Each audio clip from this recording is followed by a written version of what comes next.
There's this funny thing that happens when women age. We become damn near invisible. But it's useful because nobody sees us coming. I never thought at my age I'd be playing such a wonderful role, and to play such a complex character, a woman who seems forgotten and invisible but isn't, and in fact uses that, what's considered a liability in our day and age, to her advantage and to pull the wool over everyone's eyes. I think Matlock is a coming to self-realization no matter what age you're at.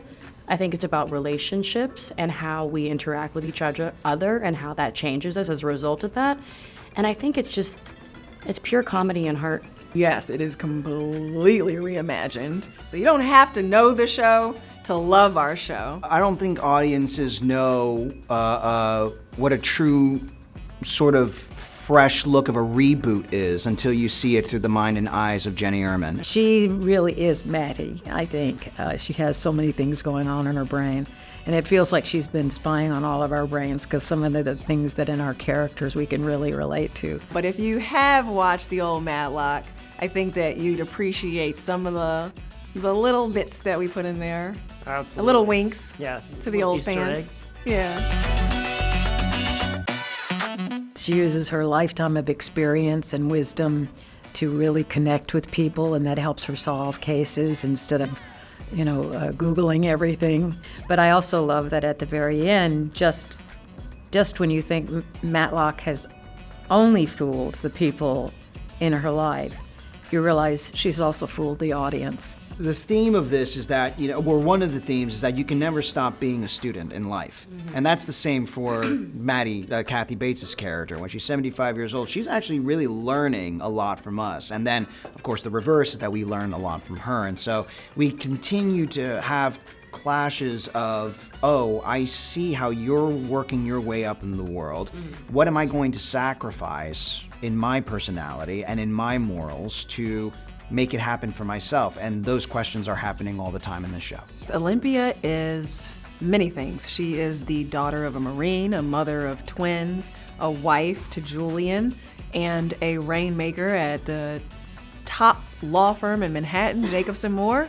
She fights for justice, and she spent many years working in corporate litigation, and she did not feel like it touched her soul or anyone else's necessary, and so she went out and she started finding people who could not afford a lawyer like Olympia Lawrence, but she took them on as pro bono so that she can do good, but also make a lot of money through other civil actions around their cases.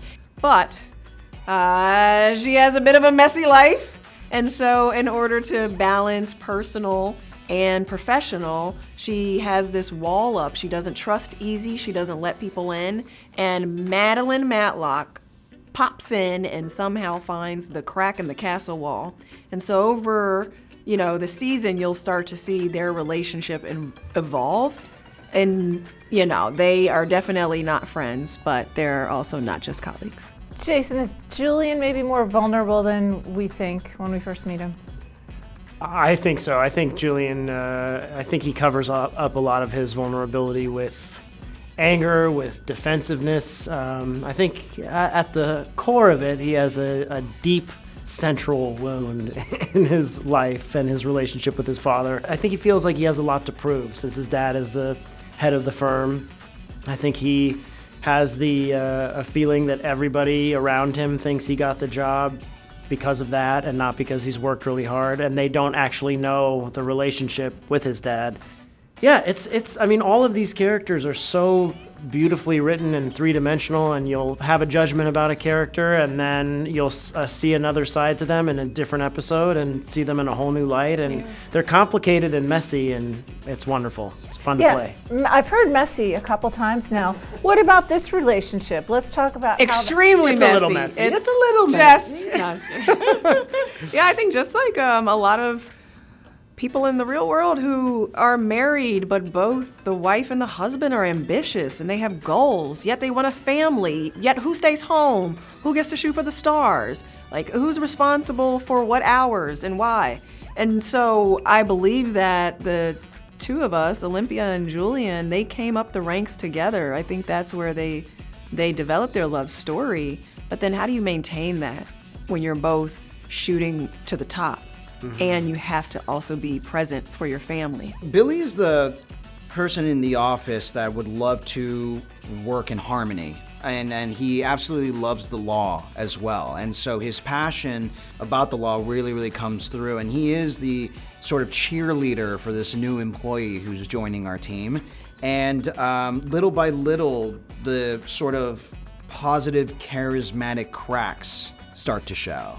And, in this fast and furious world of just trying to make your way to the top, especially through a law firm, it can really break a person. And so Billy kind of goes through that sort of journey as well. And I feel like Sarah's like, I'm ready for it. Bring me straight to the top. And Billy is like, I will go there in an honest way. But then he kind of realizes maybe I should go to Sarah's school and start working the way Sarah does. And so that's kind of his journey. Right away, you would think, oh, Sarah's kind of one of those sharks. She is like the typical, like, younger part of the generation too, that is super hungry, will do whatever it takes at all costs. But she does kind of unravel over the course of the season as you start to see that her way is not the only way. So I feel like it's more of an identity crisis versus her going to the dark side. But stay tuned for more. You never know.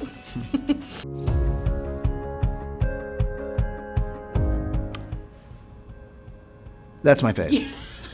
That's it. Just sheer shock. The fact that just, I don't know, you hear our names, David Del Rio, Leah Lewis, with Kathy Bates. It's what is life, really? I don't know. It's kind of like a bunch of pinch me moments over and over again. And I also think the more that I get to know Kathy and we get to know her as well, she has just proven how loving she is, despite being so incredibly professional and serious about her work too. I mean, she's just the best there is. She's an icon. She's incredible. I was very scared. Why were you scared? Just because she's so incredibly talented, and so your imposter syndrome kicks right in, and you go, she's gonna do one scene with me, and go, wait a second, this guy doesn't know what he's doing. Right? No, it's that kind of thing. For me, it's definitely like a Cinderella moment. I still feel that now. And when I got the call that I booked this part, Kathy called me, and I burst into tears naturally. I didn't start pursuing acting till I was 28 years old, and now I'm face to face with Kathy Bates, and I earned it. I had to do a chemistry read with her, and she chose me. And she has this way of just making you feel like an equal. And she still really puts in the passion and the attention as if she just got cast for the first time. It's unbelievable to witness. Yeah, and she is quite collaborative too, given all the experience she has had. I think that's what makes working with her so easily. She really does care about hearing what we also have to say too when it comes to adding things to a scene. It's really true what they say. If you give love, you get love, and there's a lot of love on our show. This really is a pinnacle for me, and to have this at the end of my career is an incredible gift. How many seasons could you go? Let's say, maybe 5. We'll see how long God gives me.